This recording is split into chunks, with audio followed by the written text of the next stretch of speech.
नमस्कार दोस्तों, स्वागत है आपका आपके अपने चैनल हंग्री स्पिरिट्स में। हंग्री स्पिरिट्स देख रहे सारे दर्शकों का मैं अंजू शर्मा दिल से स्वागत करती हूँ। आ गई हूँ आपके कमेंट्स लेके। आज की कड़ी पे जो जो आपने कमेंट्स किए हैं, हमारे वीडियोस पे जो जो आपने कमेंट्स किए हैं, उन सबको मैं एक एक करके पढ़ूंगी। यानी कि सबको नहीं, जो कॉमन कमेंट्स है उनको, जो सारी कड़ी की आपकी बातें कहते हैं। तो शुरू करती हूँ कमेंट्स पढ़ने का सिलसिला, मगर पहले वही निवेदन, जिन्होंने अभी तक चैनल को सब्सक्राइब नहीं किया है कृपया कर लीजिए। साथ में दोस्तों बेल आइकन दबाइएगा ताकि आपको हमारे वीडियोस के नोटिफिकेशन मिलते रहें। तो सबसे पहले मैं पढ़ूंगी मानस रेसिपी का कमेंट।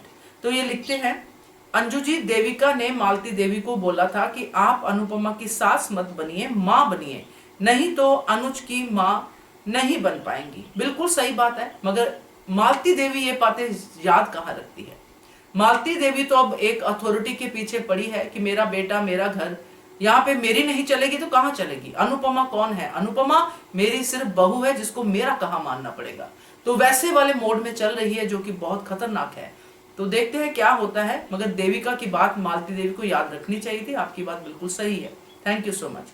अगला कमेंट है पूजा यादव का। ये लिखती है, बात वो गिरगिट से भी तेज रंग बदलती है। आज अनुज की शुक्रगुजार है, कल फिर अनुज का इंसल्ट करेगी। Leela is such an opportunist.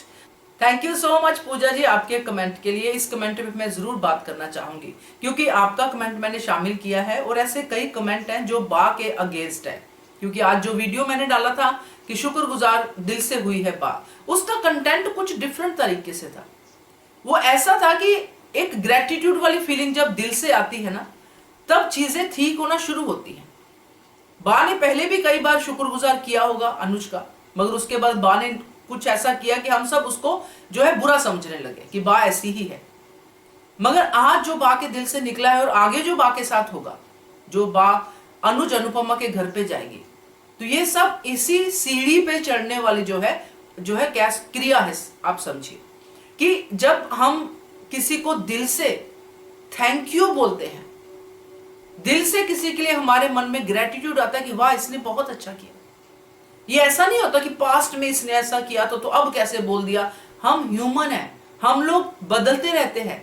हम मूड स्विंग आपने देखा होगा, कई देखे भी होंगे, कई आपके अंदर भी होते होंगे। मूड स्विंग होते हैं और ये मूड स्विंग का भी मामला नहीं है। ह्यूमन नेचर ऐसी ही है जो इन सब चीजों में घूमती रहती है। कभी एंग्री हो जाती है, कभी लालची हो जाती है, कभी बहुत अच्छी हो जाती है। तो मोरल ऑफ द स्टोरी क्या है कि हर इंसान के अंदर एक अच्छा इंसान है। अगर बा के अंदर वो अच्छा इंसान निकल के बाहर आता है कभी कभी, तो हम इसको पकड़ के क्यों बुरा बोले कि वो तो ऐसी ही है, वो तो कभी नहीं सुधरेगी।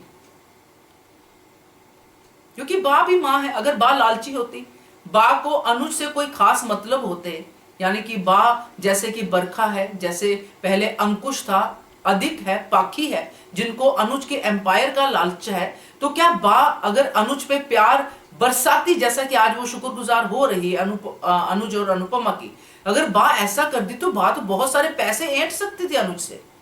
मगर बा ने ऐसा नहीं किया, तो बा अपॉर्चुनिस्ट तो बिल्कुल भी नहीं है। बा को अक्ल नहीं है। सबसे बड़ी बात है कि बा को अक्ल नहीं है बात करने की। बा के दिल में जो आता है वह मुंह पे बोल देती है। माँ है, वो वनराज की माँ है, अपने बच्चों की माँ है, अपनी दादी है, बा वो सब है। मगर बा जो है सिर्फ जुबान की खराब है और अपने बच्चों को प्रोटेक्ट करने के लिए वो कुछ भी करती है, गलत भी करती है। इसका मतलब ये नहीं कि उसके दिल में सिर्फ गंद ही भरा हुआ है। और मैं सबसे कहूंगी कि अगर पास्ट में किसी ने आपके साथ बुरा किया है, अगर आप वो दिल में रखे रखेंगे तो आप ही का मन जो है पॉल्यूटेड होगा। जिसके लिए है वो तो मस्त घूम रहा होगा अपने आराम से, आप ही अपने मन को बार बार पॉल्यूट करेंगे। अगर वो कुछ अच्छा बोलता है आपके, नहीं इसने अच्छा नहीं बोला, ये तो ऐसा है। रियल लाइफ की बात करूं, ये तो धारावाहिक है, इसमें तो वैसे भी चीजें बहुत जल्दी बदलती हैं। तो मैं यही कहूंगी कि लीला के बारे में कि लीला जो है अपॉर्चुनिस्ट नहीं है। उसको सिर्फ फ्लो में जो चलता है लाइफ में, जैसी बुजुर्ग औरतें होती हैं वो वैसी है। तो बा कल को बेइज्जती भी कर सकती है अनुज की। तो ऐसा नहीं कि बा एक ही तरह का करैक्टर है जो एक ही तरह बिहेव करेगा, वो अलग अलग बिहेव करेगी। तो ये मेरा कहना है, बाकी आप लोगों की इच्छा है जैसा आपको सोचना है, क्योंकि ये पॉइंट ऑफ व्यू जो है हर एक का अपना अपना होता है। बस मैं यही कहूंगी कि दूसरों में अच्छाई देखने की कोशिश कीजिए, बस यही कहूंगी। तो थैंक यू सो मच। अगला कमेंट पढ़ते हैं। अगला कमेंट है कमलेश का। ये लिखते हैं, वैसे ये देखकर अच्छा लगा कि बा पॉजिटिव कैरेक्टर में आ रही है। यदि बा कपाड़िया हाउस में आती है तो मालती देवी को बा ही एक्सपोज करेगी, अनुपमा को कुछ नहीं करेगी। अंजू मैम, आपने कहा कि अनुपमा जैसी ही लेडीज होनी चाहिए। मैम मैं आपसे एग्री करती हूं, बट आपको लगता है कि अनुपमा जैसी लेडी अपना घर संभालेगी? ये एक टीवी शो है, रियल लाइफ में ऐसा लेडी नहीं होती है। तो आपकी बात बिल्कुल सही है कमल, रियल लाइफ में ऐसी लेडी होना बहुत मुश्किल है। अगर आप मेरे वीडियोस रेगुलर देखते हैं तो मैं उसमें हमेशा या कभी कभी बीच में ये बात कहती हूं कि अगर अनुपमा से हम 1% भी सीख ले तो हम अपनी लाइफ को इजी कर सकते हैं। और मैं ये भी कहती हूं कि अनुपमा सिर्फ एक लेडी की कहानी नहीं है, अनुपमा काफी सारी लेडीज को कवर करती है, हर लेडी की प्रॉब्लम को कवर करती है, उसको बताती है कि इसका सॉल्यूशन अच्छे बनते हुए कैसे करना चाहिए। तो जैसे आपने कहा कि घर संभाल पाएगी, तो अनुपमा जैसी मल्टीटास्किंग लेडी आपको कभी मिली है रियल लाइफ में? आप बताइए। अगर हम ये बार बार कहते हैं कि घर नहीं संभाल पा रही, घर नहीं संभाल पा रही, तो घर संभाल कौन रहा है? बरखा तो घर संभाल नहीं सकती, पाकी तो वैसे ही नकारी है। तो कपाड़िया हाउस संभाल कौन रहा है? ये अलग बात है कि शाह परिवार में ज्यादा जाना अनुपमा का हमें अच्छा नहीं लगता है, मगर अनुपमा एक टाइम पे 2-2 घर संभाल रही है। मगर शिकायत अपनी कायम है हम सबकी कि वो अनुज को टाइम नहीं देती, जबकि अनुज को इससे कोई प्रॉब्लम नहीं है। अनुज खुद उनको बोलता है तुम थोड़ा टाइम लगा लो शाह हाउस में, आराम से छोटी को फलाना फलाना काम जो भी हो गया है। तो मैं सिर्फ ये रियल लाइफ में ऐसी लड़की होना, ऐसी लेडी होना बहुत मुश्किल है, ये बात आपकी पक्की है। मगर धारावाहिक क्यों बनते हैं? क्योंकि धारावाहिक से हम कुछ तो सीखते हैं। मैं तो बार बार कहती हूं कि अगर कुछ नेगेटिव भी आपको लग रहा है तो उसमें से आप ये सीखिए कि मुझे ये नहीं करना है। तो बस यही है कि घर संभालने वाली बात तो मैंने बता ही दी है। बाकी जो आपने कहा है बा के बारे में, तो बा डेफिनेटली अनुपमा को प्रोटेक्ट तो करेगी। अब बा जो है अनुपमा की माँ के रूप में सामने आ रही है, क्योंकि माँ जो है अब अनुपमा धारावाहिक में नहीं दिख रही है, क्योंकि अनुपमा की जो रियल मदर है वो अनुपमा के अमेरिका से वापस आने के बाद हमें दिखी नहीं। मे भी कोई कैरेक्टर से प्रॉब्लम होगी, एक्टर से प्रॉब्लम होगी, हमें दिखी नहीं। अब बा वो भूमिका निभाने वाली है, ऐसा दिखाई दे रहा है। तो थैंक यू सो मच कमल आपके कमेंट के लिए। आगे बढ़ते हैं, अगला कमेंट पढ़ते हैं। अगला कमेंट है सूर्य का। ये लिखते हैं, मुझे भी बहुत अच्छा लगा आज का एपिसोड, खास करके T2 की एंट्री सच में बहुत अच्छी थी, एकदम पॉजिटिविटी फील हुई टीवी के इस साइड बैठे हुए भी। तो अच्छी एंट्री थी, अच्छा एपिसोड था, थैंक यू सो मच।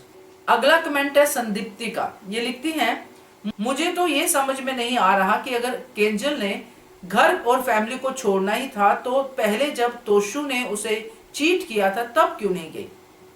अब जब केंजल और तोशु की जरूरत है तो वो जा रही है। Anyways no sympathy for Shah family, पर इन सब में अनुपमा और अनुज फिर से पिसेंगे।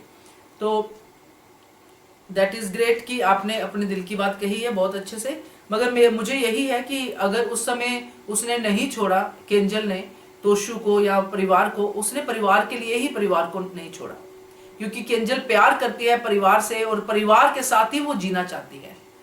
तो यही तो रीजन है जिसके बारे में हम मजबूरी की बात कर रहे हैं कि अब क्यों छोड़ा। सही है आपकी बात कि आपको समझ में नहीं आया, हमें भी समझ में नहीं आ रहा, इसलिए तो हम उस चीज को रीजन देने की, अपनी अंदाजे लगाने की कोशिश कर रहे हैं कि मे भी राखी दवे के साथ कुछ प्रॉब्लम हो। बट इससे हम एक कैरेक्टर को परमानेंट मार्क नहीं दे सकते हैं कि अगर उसने उस टाइम ऐसा नहीं किया तो अब क्यों कर रही है, अब नहीं किया तो तब क्यों कर रही है। लाइफ में कुछ भी परमानेंट नहीं होता संदीप्ति जी। आप अच्छा बोलती हैं, अच्छा लिखती है, मगर ये बात हमेशा याद रखिए कि जिंदगी में कुछ भी परमानेंट नहीं होता। हम खुद अपनी नेचर को कई बार परमानेंट करने की कोशिश करते हैं, मगर हमारी नेचर भी परमानेंट नहीं होती है। तो हम कभी किसी इंसान को गुस्से से टैकल करते हैं, कभी किसी इंसान को प्यार से टैकल करते हैं। आप सब जो मैरिड कपल है हमेशा इस बात को मेरे साथ सहमत होंगे कि जब हम कपल होते हैं तो हम कभी कभी लड़ाई करते हैं, कभी कभी हमें बहुत प्यार भी आता है। तो ऐसा तो नहीं कि लड़ाई को हम एक बना लेते कि हम तो लड़ने वाले कपल हैं या हम सिर्फ प्यार करने वाले कपल हैं। तो कुछ भी परमानेंट नहीं है। तो अगर केंजल उस समय परिवार के लिए तोशु को नहीं छोड़ती है, आज छोड़ रही है, तो कुछ वजह तो होगी। तो जो हमने इस परिवार में देखा, शाह परिवार में, मैं बहुत बार पहले भी बोल चुकी हूं कि ये actually real middle class family का परिवार दिखाई देता है, जिसमें ड्रामा यूज किया जाता है, जिसमें ड्रामा डाला जाता है, जो महत्वाकांक्षी भी है, डरता भी है, और बच्चे उसके जैसे बिगड़ते वैसे बिगड़ते भी हैं। मगर ये शाह परिवार जो है, अगर ये इस धारावाहिक से निकल जाए तो इस धारावाहिक की कोई वैल्यू नहीं रहेगी। इसीलिए ये शाह परिवार अनुपमा के साथ ही जाएगा। तो बाकी आपका कमेंट अच्छा है, आपने अपनी बात कही है। बस यही अपनी लाइफ में भी मैं यही कहूंगी कि किसी चीज को परमानेंट मान के मत चलिए। कोई भी इंसान आपकी जिंदगी में आता है तो वो परमानेंट वैसा नहीं होता है। इंसान जो है अपने मूड्स के हिसाब से, पहले भी मैंने कहा है, अपनी नेचर के हिसाब से कभी कभी उस मूड में कोई बातें कह जाते हैं, मगर ऐसा नहीं कि वो परमानेंटली उनका मतलब वही रहता है हमेशा। तो अपने दिल की सफाई की जिम्मेदारी हमारी अपनी ही है, तो इस पे ध्यान दीजिए। Thank you so much. आगे बढ़ते हैं, अगला कमेंट पढ़ते हैं। दिव्या शाह का है। दिव्या लिखती है, I am agree Anuj Anupama, please आप दोनों हमेशा साथ रहो, जो भी बाकी प्रॉब्लम्स हैं वही दोनों मिलकर सॉल्व करो। तो दिव्या बा वाले वीडियो से एग्री कर रही हैं और इनका कहना है कि अनुज अनुपमा हमेशा साथ में रहें और प्रॉब्लम्स को साथ में सॉल्व करें, क्योंकि प्रॉब्लम्स और लाइफ का हिस्सा है। Thank you so much Divya. अगला कमेंट है महावीर का। ये लिखते हैं, I think she can discuss with Anupama, their bonding is very good. ये कमेंट अच्छा है। इन्होंने केंजल वाली वीडियो पे डाला है कि हो सकता है कि अनुपमा से डिस्कशन हो केंजल की आने वाले समय में कि ऐसा क्यों कर रही है। कोई तो कारण होगा, क्योंकि अब तो वो कारण रहा ही नहीं जिस डर की वजह से केंजल जा रही थी। तो हो सकता है, मगर ये पॉजिटिव अप्रोच है महावीर जी आपकी। Thank you so much. तो अगला कमेंट है तरुण का। ये लिखते हैं, हाय अंजू जी, मुझे समझ नहीं आ रहा है मालती देवी किस हक से अपना हुकूमत चलाना चाहती है, जबकि आज तक उसने अनुज की कोई जिम्मेदारी नहीं निभाई है। उसे पाल पोस कर बड़ा करने और इतने अच्छे संस्कार देने वाली माँ अब भी अनुज के दिल में है, और मालती देवी ने क्या किया, सिर्फ जन्म दिया। जन्म देने से कोई माँ नहीं बन जाता है, और जिस अनुपमा ने उसे बताया कि अनुज आपका बेटा है, उसी को अनुज से दूर करना चाहती है और बिना किसी जिम्मेदारी और मेहनत के कपाड़िया हाउस और बिजनेस को की मालकिन बनना चाहती है, जिसमें मालती देवी का बिल्कुल भी हक नहीं है। तो आपने बहुत सही लिखा है, यही है मालती देवी। और जैसे हम पहले भी काफी कमेंट्स पढ़ चुके हैं, काफी लोगों ने बा को बुरा कहा है, काफी कमेंट्स हम आते हैं जो मैं यहाँ पे नहीं लेके आ सकती, सारे के सारे नहीं पढ़ सकते हैं। कोई वनराज को बुरा कहता है, कोई बरखा को बुरा कहता है, कोई किसी को बुरा कहता है। तो अगर मैं इस कहते ना इस परसेंटेज में जाऊं कि कौन कितना बुरा है, तो अनुज के साथ जिसने सबसे ज्यादा बुरा किया है वो मालती देवी ही है। सबसे ज्यादा बुरा मालती देवी ने किया है। जो माँ अपने छोटे से बच्चे को अनाथालय छोड़ के अपने करियर को बनाने चाहती है, उससे बुरा और क्या हो सकता है उस बच्चे के साथ। तो अगर उस हिसाब से हम जाए तो मालती देवी सबसे बुरी है, जो अब अनुज के घर पे रह रही है। और आपकी बात में एकदम दम है कि किस हक से रह रही है, और रह रही है तो भी ठीक है, चलो अनुज ने एक बार रहने के लिए परमिशन दे दी है, मगर हक किस बात का जता रही है, क्यों हुकूमत करना चाहती है, ये बात मालती देवी नहीं सोच रही। उसको सिर्फ यही है कि मैं माँ हूं अनुज की, मैं माँ हूं अनुज की, मैं अपने बेटे को प्रोटेक्ट कर रही हूं। तो ये सब बातें जो है बहुत ही खोखली लगती है। अगर मालती देवी को वाकई पश्चाताप है, वाकई अनुज से वो माफी मांगना चाहती है, दिल से अपने बच्चे को स्वीकार करना चाहती है, तो उसको अनुज की खुशियों का ध्यान रखना चाहिए, ना कि अथॉरिटी का। तो यहीं पे मालती देवी थोड़ा सा जो है अलग जा रही है। तो देखते हैं आगे क्या होता है। थैंक यू सो मच आपके कमेंट के लिए। अगला कमेंट है अब्दुल अजीज का। तो मुझे लगता है इनका नाम ऐश्वर्या है शायद। तो ये लिखते हैं, अंजू जी, अनुज के साथ जो कुछ भी आज तक वनराज और बा ने किया वो माफ करने लायक नहीं है। बा अनुज के लिए कितना भी अच्छा बोले, वो कभी हमारे दिल में जगह नहीं बना सकती। तो बिल्कुल सही बात है, मैंने पहले इसके ऊपर बहुत सारा कुछ बोला भी है। आपके दिल में जगह नहीं बना सकती तो ठीक है, कोई प्रॉब्लम नहीं है, मगर आपकी जिंदगी में अगर कोई ऐसे करैक्टर आते हैं ना, ये तो रियल लाइफ नहीं है, धारावाहिक की लाइफ है। इसमें जो भी कुछ हुआ अनुपमा के साथ हुआ, अनुपमा आज भी बा को मां मानती है, अनुपमा को बा से कोई शिकायत नहीं है। हाँ, बीइंग ऑडियंस आपको शिकायत है, जायज है, बिल्कुल जायज है, मगर रियल लाइफ में अगर कोई भी आपके साथ ऐसा जो है, आपका फैमिली मेंबर अगर ऐसा है, तो उसके लिए दिल में परमानेंट रंजिश मत रखिए। मैं बार बार ये बात कहती हूँ, ये मुश्किल है इस रंजिश को खत्म करना अपने दिल से, मगर खत्म कर सकते हैं अगर हम कोशिश करें। क्योंकि ये जो गुस्सा किसी के लिए दिल में रखना, अपने दिल में शिकायत अपने दिल में रखना, बात नहीं करना, रिश्ता तोड़ देना, ये सब चीजें ये हमें ही दुख देती है। क्योंकि हम बार बार उस पास्ट में जाते हैं, इसने ऐसा किया था मेरे साथ, मैं तो इसके साथ ऐसा करूंगा वैसा करूंगा। हम पूरी जिंदगी, इतनी अनमोल जिंदगी, ह्यूमन लाइफ को इसी प्लस माइनस में खत्म कर देते हैं। जिंदगी बहुत खूबसूरत है भाई, इसको जियो और जी भर के जियो। ये शिकायतें, ये सब चीजें आती हैं जिंदगी में, मगर इनको जाने का भी रास्ता दो। तो मैं यही कहूंगी आपसे भी, आप सब लोग समझदार हैं, बहुत ही अच्छे व्यूअर्स हैं, तो अपनी अपने दिल की सफाई खुद ही कीजिए, क्योंकि ये आप ही का हार्ट है, आप ही इसको साफ कर सकते हैं। और अगर साफ होगा तो अच्छी सांस आएगी, अच्छी सर्कुलेशन होगी हार्ट में ब्लड की, तो जीवन सुखी रहेगा। तो ये थे दोस्तों आज के कमेंट्स, कैसे लगे आपको? आपका अगर कोई इसमें राय देने का मन करे तो जरूर दीजिएगा, मैं ओपन हूं हर तरह की राय की, डिसरिस्पेक्ट मत कीजिएगा, डिसएग्री हो सकते हो आप, तो प्लीज कमेंट कीजिएगा। देखते रहिए channel Hungry Spirits. Thank you so much. Subscribe to our channel by clicking the subscribe button. Click the bell button and enjoy the latest uploads from our channel.